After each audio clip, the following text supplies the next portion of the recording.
And now, introducing Daenerys McGee. Yeah.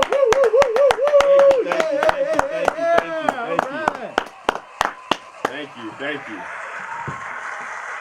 As those guys said, my name is Daenerys McGee, and today I'll be doing this presentation on leadership. The reason why I chose leadership as my topic is because my dream is to be a Division 1A head football coach. John Maxwell says, everything rises and falls on leadership. Therefore, my ability to lead, to command, and to relate to those who work for me is essential in having success as a head coach. The first leadership topic I'm going to discuss is transactional leadership. James Burns says, this is a process where leaders and their followers raise one another to higher levels of morality and motivation. This is the kind of leader that asks his followers questions like, what inspires you? What are your goals? What do you love? Why do you do what you do? Okay?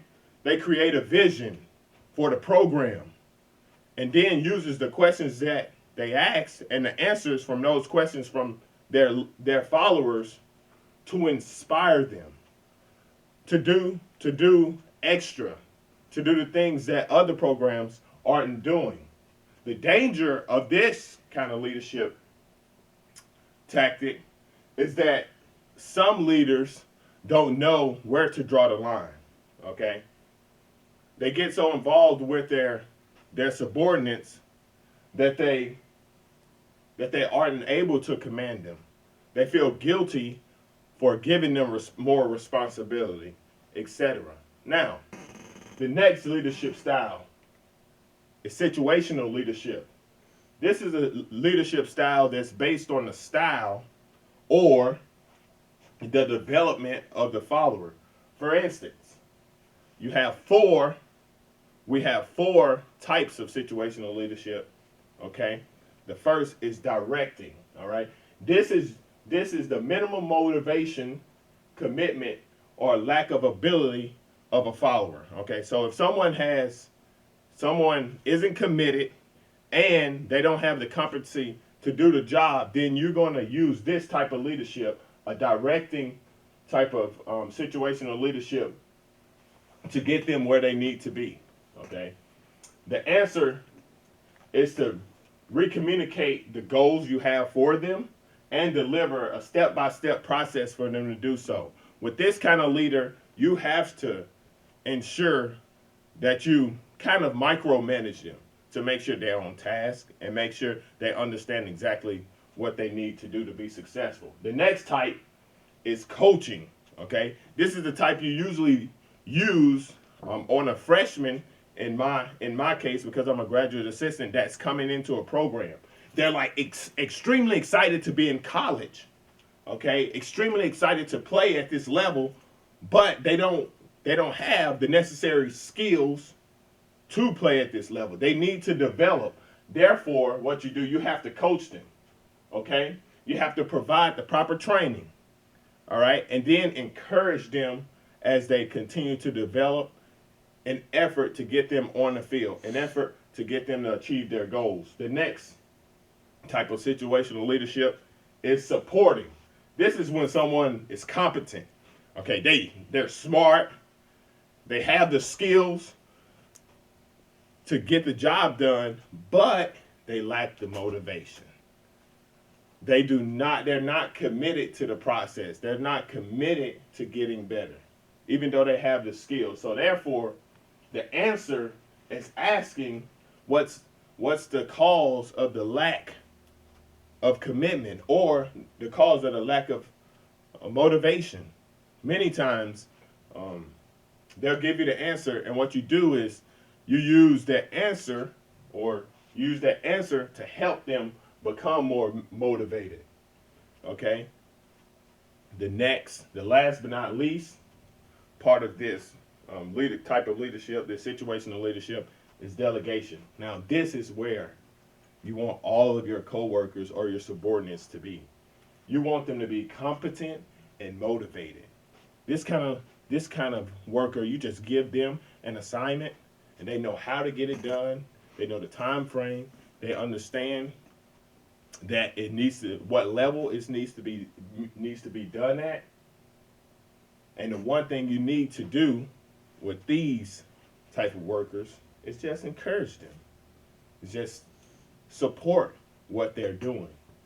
Many people, many leaders become threatened by the individuals that you that you use delegation for with, because they can eventually they'll be able to do your job and replace you. But that is the goal, for you to develop someone as a leader to where they can take your job. They are competent enough to lead the entire program.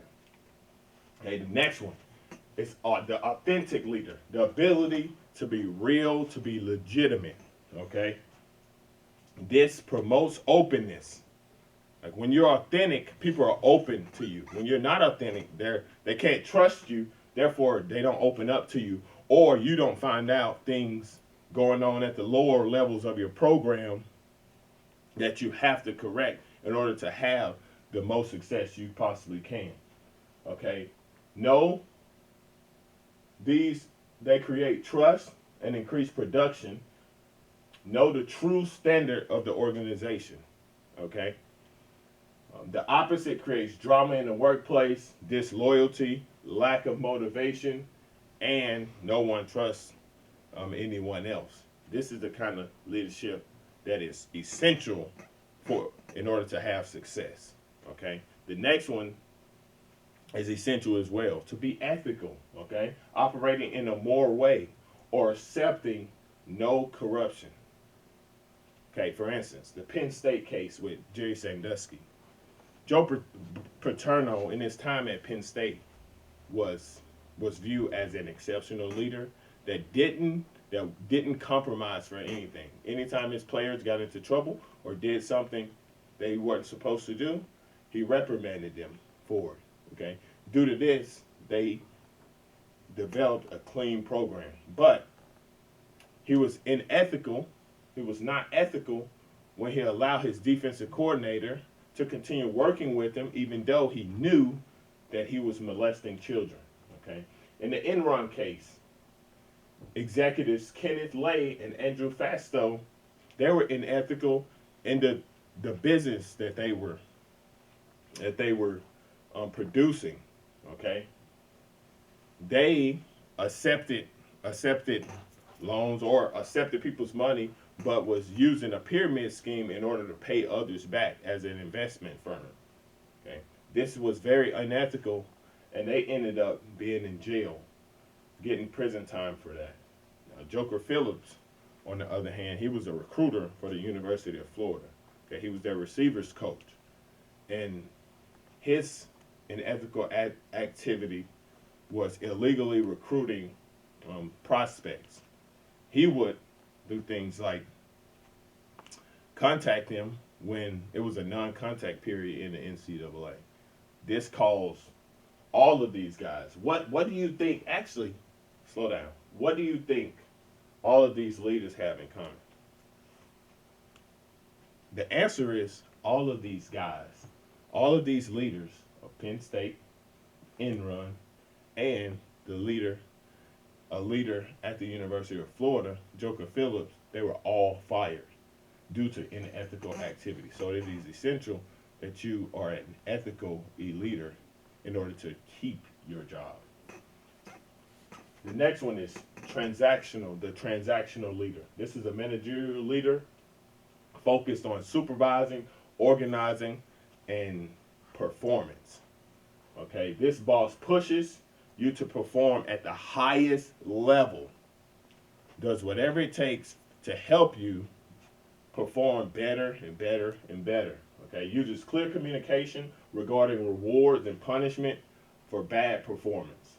They delegate tasks and expect success no matter if you have the resources or not. This is a negative of this kind of leader, is that sometimes they don't give you the proper resources to execute whatever goals you have set out for them. Therefore, you are not able to accomplish the things that you need to be successful. This kind of leader sometimes, when they're a little too transactional, they become a micromanager. Someone that comes and checks up on you every 5 minutes to see what you're doing, even though they know that you're doing the same thing that you were doing or on the same task that you were on 5 minutes ago. Okay. Now, given all of these leadership styles, what is going to be my leadership style? Okay. My leadership style, after doing all this research, I decided I wanted to become a transactional, transformational leader that is ethical and that is authentic. Okay. The transactional side of my leadership, I will set the standard of excellence for the program. Okay.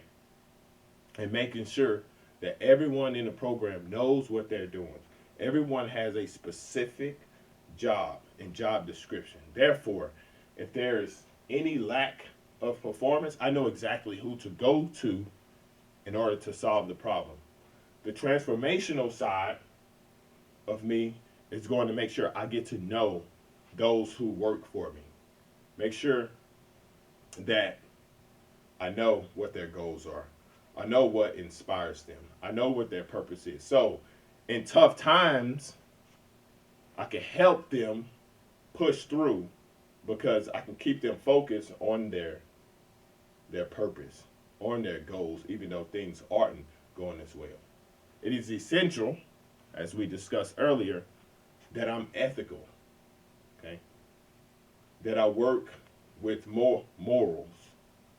Okay, it's essential that I'm authentic, that I'm real with subordinates, that they understand what my expectation is, and then that I'm not going to accept anything less.